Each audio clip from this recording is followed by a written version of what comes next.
La proactivité face aux cris d'alarme de la population illustre l'engagement du bureau de l'Assemblée provinciale du Kwilu, dirigé par Maître Claude Kumpel.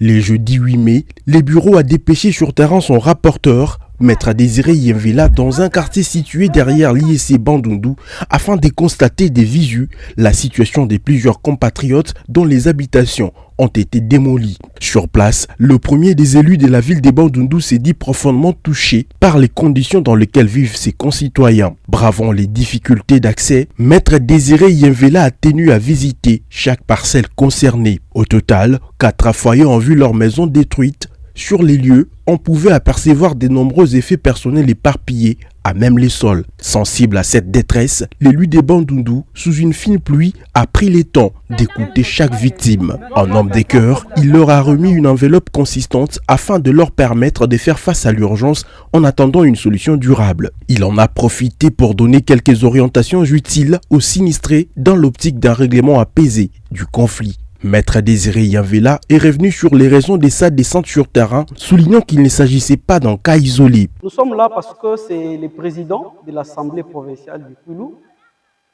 l'honorable Kumpel, qui a reçu dans son cabinet une délégation des mamans qui venaient se plaindre du déguerpissement dont elles sont victimes. Voilà pourquoi, en ma qualité de l'élu de la ville, il valait de notre intérêt pour venir constater.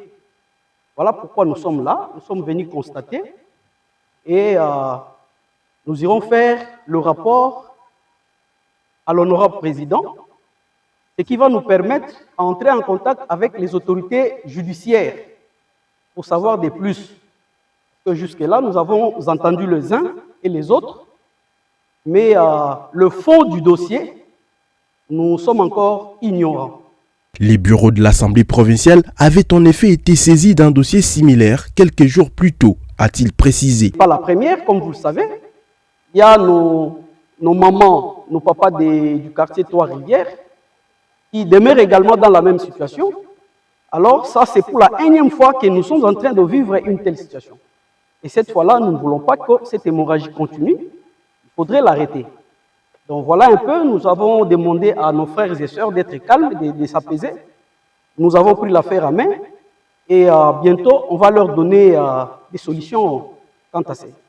Aux victimes, nous leur avons simplement demandé d'être calmes.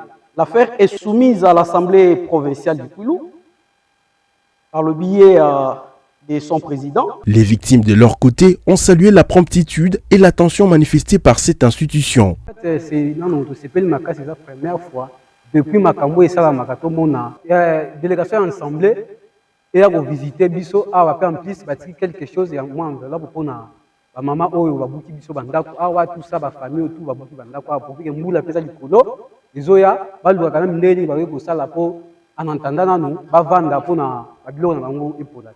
Mais il y a une solution que non oeza kitoko to kozana sima ya Makambo nde to moni délégation ensemble. Ces ménages ont passé leur première nuit à la Belle Étoile à la suite d'un conflit foncier. L'élu de la ville de Bandundu a promis de s'impliquer activement afin que ces familles soient rétablies dans leurs droits.